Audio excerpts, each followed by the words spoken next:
Richard, how are you? Hi. Yeah, sorry we're late, Joe. We had problems with the internet.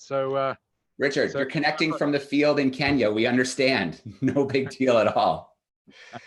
So listen, Okay. Richard, let me give you a quick introduction here. So joining us right now, we have Richard Vigne joining us. He is the managing director of Ol Pejeta Conservancy. We are broadcasting from the field in Kenya right now. Richard, it looks like a beautiful day. Thanks so much for joining us at the Global Biodiversity Festival.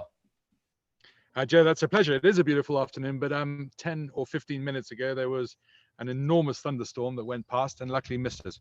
So that could have further complicated matters, but the sun's come out now, so we're ready to go. All right, I love it. I think the perfect way to start, Richard, I talked to everybody who's tuning in live right now. In fact, let's just get a quick check of those analytics so we can talk to a few of the people. So right now, Richard, Switzerland, Sweden, Singapore, Portugal, Netherlands, Indonesia, Kenya, US, UK, Canada. We have so many groups tuning in live for this event today. So it really is a global event. But I think it would be great if you start off and told us a little bit about Ol Pejeta. Sure. Well, welcome everybody to Ol Pejeta, even if only virtually.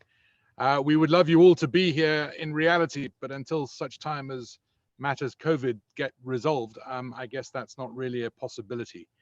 A little bit about the history of Ol Pejeta. If you'd gone back 40 or 50 years ago, this place would have been a great big cattle ranch. Most of the wildlife would have been extirpated and removed because in those days, it was thought that wildlife and cattle were totally incompatible.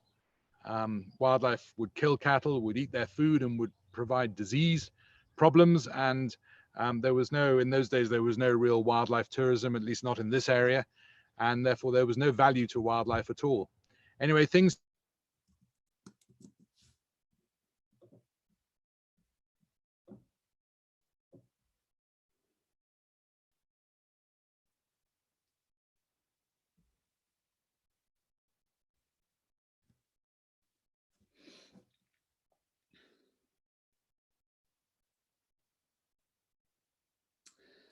All right. I think we've had a slight pause here.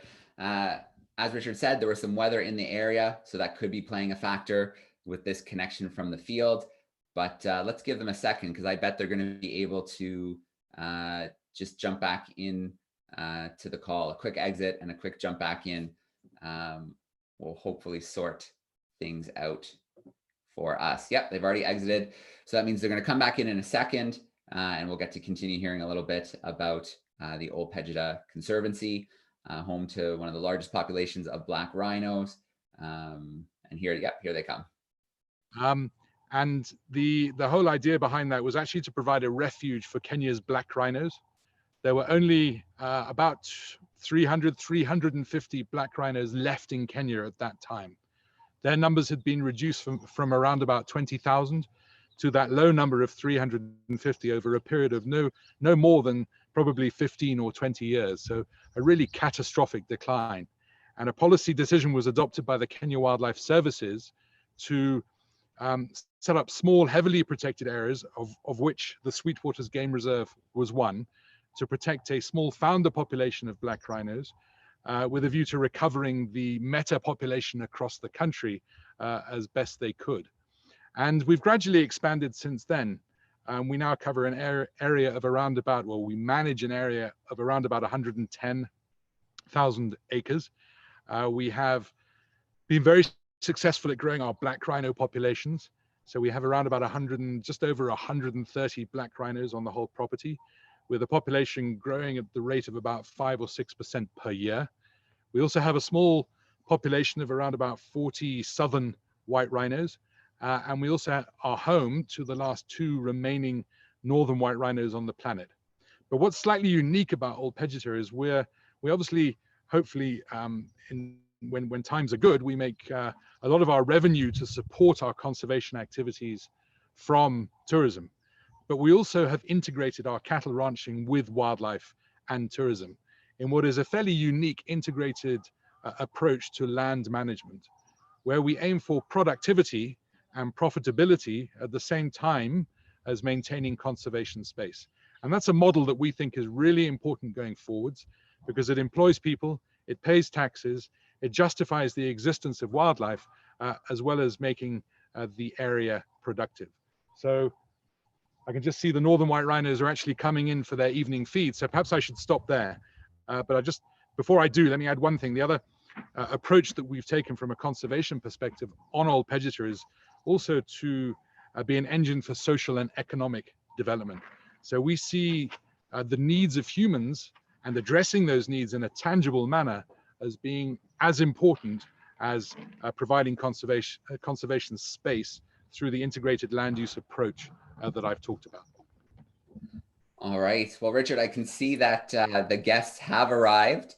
Let me do a little split there. You know what? Tell us a little bit about what we're seeing right now, Richard. I know a question is going to come up right away. You said last 2 northern white rhinos, but there's 3 there. Can you talk a little bit about that? Sure. So what you're seeing there, and I'll introduce you to them in a second, Joe, but what you're seeing there is 2 northern white rhinos, 2 females, Nain and Fatu. And then they made friends a long time ago with a southern white rhino whose name currently escapes me, but I'll remember in a second, Tau. And she hangs out with them in a kind of in a relationship that they've developed. And clearly, these very closely related species, southern white rhinos and northern white rhinos, are difficult to tell apart. Many people actually argue that they're not a different species, but they are merely subspecies of the same species. And there's lots of scientific discussion about that. But perhaps this is the moment that I could give you the history of how the northern white rhinos actually arrived on Ol Pejeta, or have you got some other questions at this point? No, I think that's perfect. Let's hear a little bit of the backstory. And I can see a little monkey sneaking in for a feed as well. Those are what we call vervet monkeys. Their population has grown exponentially in this area, probably largely as a result of the food that is given to the rhinos every evening. They've learned to congregate here and pick up on that food. But going back to the northern white rhinos, so we're obviously well established in the world of rhino conservation. Just to give that some context, I've explained the sort of situation as it was in Kenya when we first started out. Then there were 350 rhinos, black rhinos left. There are now just short of 800 black rhinos in Kenya. So actually Kenya has done amazingly well to recover its population. And from an African perspective, there are a total of around about 5,500 black rhinos. Southern white rhinos, different story. They went through a very, very low period in South Africa at the turn of the century, where there were probably only about 100 left. But they recovered, and there's probably around about 20,000 in Africa as we speak. So they are the least endangered of all rhino species. The northern white rhinos is a totally different story. They roamed across sort of northern parts of Africa, probably northern Kenya, Sudan, Central Africa, Central African Republic, places like Congo, for many thousands of millions of years. 30 odd years ago, there were probably a few thousand, maybe 40 years ago, there were probably a few thousand left. Their populations were definitely reasonably large and viable. But because of where they lived, which for a long period has been a pretty insecure part of Africa, they were very easy targets for poaching as a result of demand for rhino horn. So their numbers were reduced dramatically, rather as happened to the black rhino in Kenya or the southern white rhino in South Africa, to the point that in 2005, I think it was 2006, there were probably only 20 or 30 left in a place called the Garamba National Park in the Democratic Republic of the Congo. And we pretty much knew, as did most of the rhino conservation world, that if those animals were left there, they would end up becoming extinct as a result of poaching. So we hatched plans to rescue 10 of those animals, to bring them to Ol Pejeta, to a purpose-built enclosure with a view to safeguarding that species. Now, unfortunately, that all got mired in politics and it never went ahead. And sure enough, that population became extinct probably at around 2007, 2008. Because we've been trying to do something to save the northern white rhino,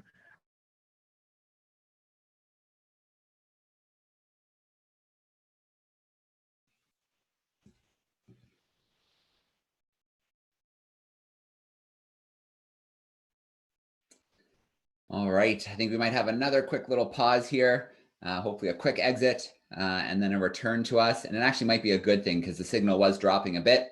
So with the reconnection, we might get stronger little connection from the field. But it's pretty incredible to see those animals behind Richard, and a real look at the threat to our biodiversity. And when you look at the last two of a species, these southern white rhinos, and when Richard comes back, we'll get him to continue a little bit to finish that part of the story, but then to also tell us about some of their efforts that they're making to save this species, because all hope isn't lost yet.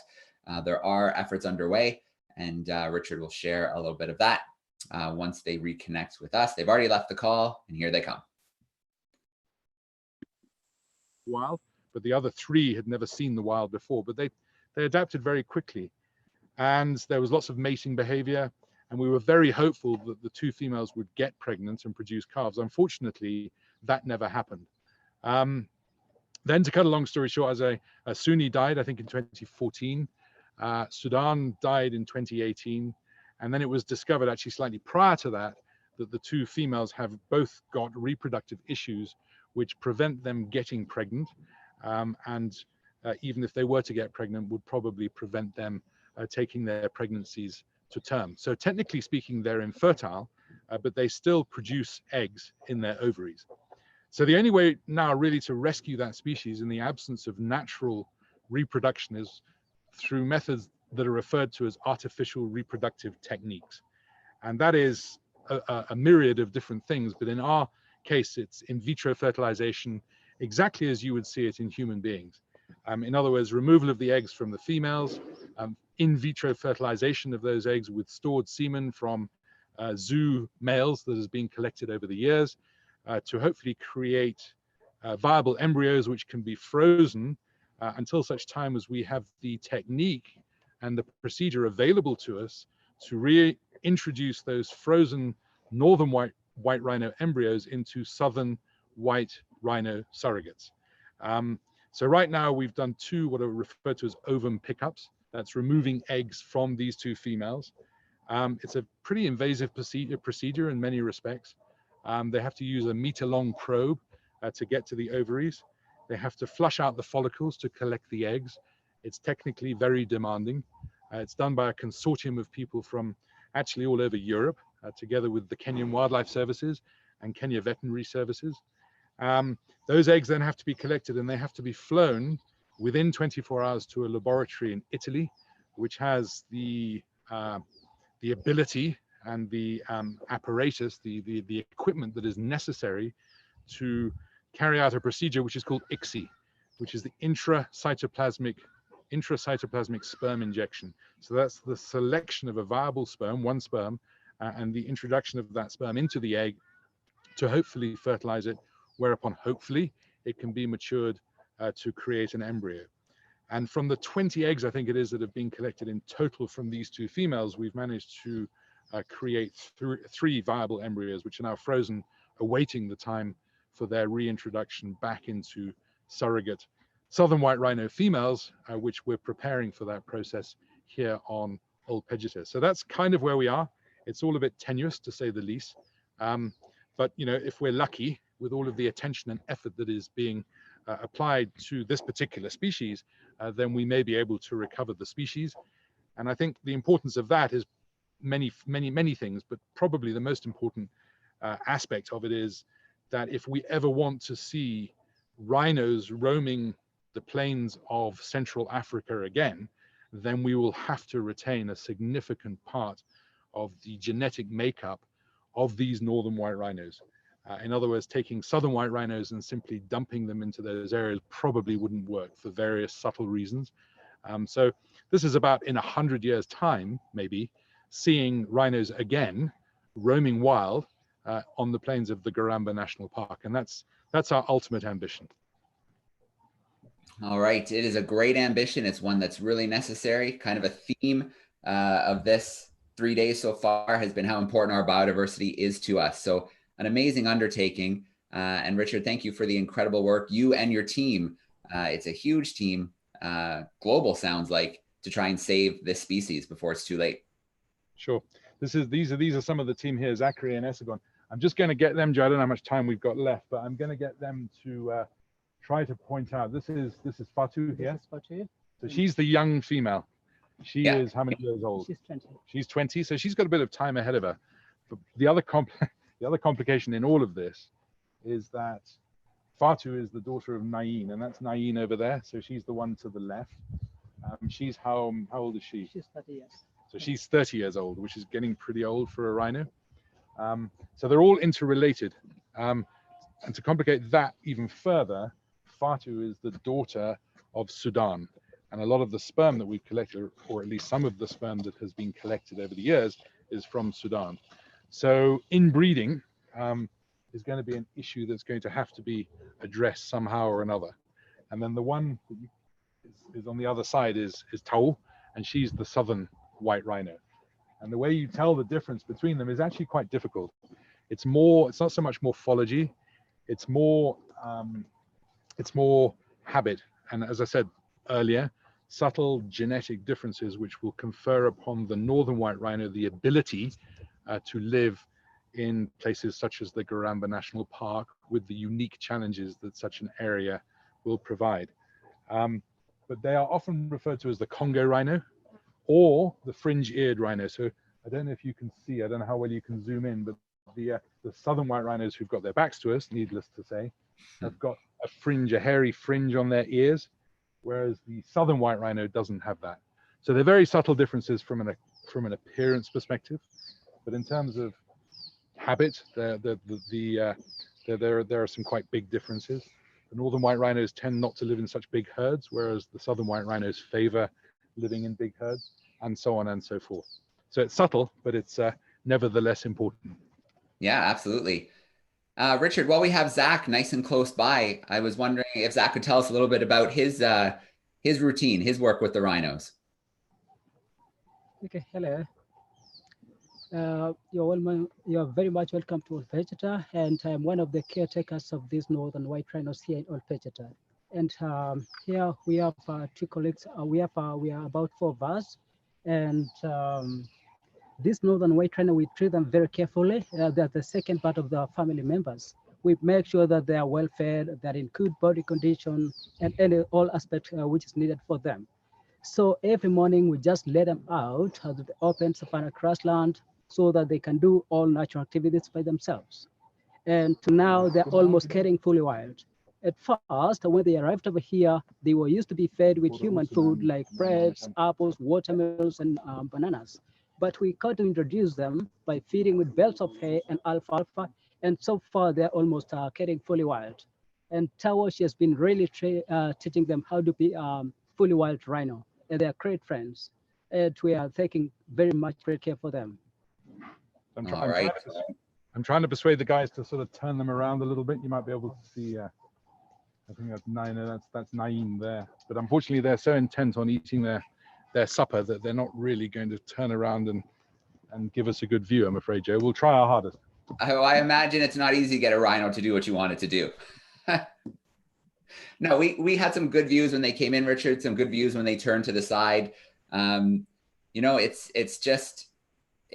on one hand, it's amazing to see them, but it's also just a stark reminder of what we've done to our planet's biodiversity. And looking at the last 2 of a species, it is a hard thing to see, but it's something that people need to see and need to understand. So in that way, they're, you know, spokes. Yeah, I mean, I agree with you. I think that the key thing, you know, people always say to me, why we estimate that it will cost us something in the region of maybe as much as $10 million to recover this species. And there's a lot of people who say, well, that's too much money to spend on a single species, and that money would be much better applied, you know, at a landscape level, looking after habitat within which, you know, many other species could exist and be safeguarded in the process. I think our response to that is that actually in the overall scheme of things, $10 million is not a lot of money. And if that's what it costs to recover this species, then, you know, it's quite a good line in the sand for us to be drawing. But I think the other really important point is that, you know, people are prepared to spend that amount of money on a charismatic species such as this. But there are millions, maybe not millions, but certainly, according, as you will know, to the recent estimates, at least another 1 million species that we know about globally, which are facing an imminent threat of extinction. And they don't get any of this attention because they're not the charismatic animals that you see before you. So really, these guys are a kind of signal to what we've done to the planet as a whole, and they're kind of ambassadors for extinction. And it's interesting that Sudan, who became this kind of global icon for extinction, one of the PR companies who worked with us estimated that the PR value of Sudan in terms of his ability to draw attention to the issue of extinction globally was probably worth $600 million. So in other words, if you'd had to pay for the amount of publicity that he attracted, that's what you would have paid. So for us, you know, it's a big picture. It's not really just about these rhinos. Obviously they are important, but it's extinction in the round and in the whole, which is the most important thing that we as a planet need to be addressing. Absolutely. So Richard, I want to ask you one more question before we wrap up today. This whole weekend, you know, a large portion of what we're doing is free for everybody to tune in, but we are trying to raise money for 6 amazing conservation groups around the world who are struggling in this time of COVID-19. So huge encouragement for those tuning in right now and throughout the day to take a little visit to the website, globalbiofest.com. There's a GoFundMe page there. There is a direct link. You can also visit Ol Pejeta if you do choose to donate to them directly as well, Ol Pejeta Conservancy. Richard, tell us a little bit about what you guys are doing at the Conservancy during this time of a global pandemic. Sure. So I mentioned earlier, we need about $10 million a year to operate all of our conservation and community development programs. They extend beyond Ol Pejeta. So that's a significant amount of money that we have to find. And we find it in two ways. The principal way we find it is through commercial activity, so livestock farming, but mainly tourism. So tourism for us brings in around about $5.5 million a year when things are going well. And that all goes after costs straight into more conservation and more community development. As a result of COVID-19, that tourism income has literally disappeared to zero. We expect this year, for the remaining 7 months of this year, that we will earn from tourism something in the region of $400,000 if we're lucky. So the total drop in tourism revenues this year for this organization is going to be around about $4 million. And that is a hole that we have to in order to keep going from a conservation and community support perspective. And that's a massive challenge. And really, there's only one way that we can fill it, and that is by asking people to support us in this crisis period through donations. So that's one, and that's what we're really trying to do at the moment. But in order to make that possible and more interesting for people, we've come up with a few ideas. So we've got a few programs running. We've got an art of survival competition, which you can find on our website, asking kids to pay $10 to enter a competition where they can win a safari to Kenya with their family to visit us on the Ol Pejeta Conservancy. If we could get 1 million kids doing that competition, that would be $10 million, and I know that's really optimistic, but that's kind of what we're hoping for. We've started a thing called Sofa Safaris, started by my daughter, and she is the reason for doing that is really to keep people in contact with us, to reassure people that we're still here, to give people a taste of the African bush and our wildlife whilst they're locked down in their homes across the planet, and to make sure that when they think about traveling again, we're top of their agenda. And also they can donate, people watching can donate through that. So there's lots of platforms, there's lots of things we're trying to do to get people engaged, to get people enthusiastic, to make people understand the problem that we're facing, in the hope that we can fill that, we can plug that hole that I talked about, which is around about $4 million for this year, and who knows what next year is going to bring. All right. Well, again, a shout out to our global audience right now. Take a minute to visit the website. This is why we're doing this, in large part to support some of these groups who we've done events with in the past. So please do visit those sites and donate if you can. Richard, again, thank you so much for joining us from Kenya, from Ol Pejeta Conservancy. Thank you to Zach and his team. And of course, thank you to the rhinos who are enjoying their dinner right now. So glad the connection worked out, and it was great to have you join the Global Biodiversity Festival with us today. Thank you, Joe, and thank you everybody who attended. And yeah, goodbye from us. Thank you.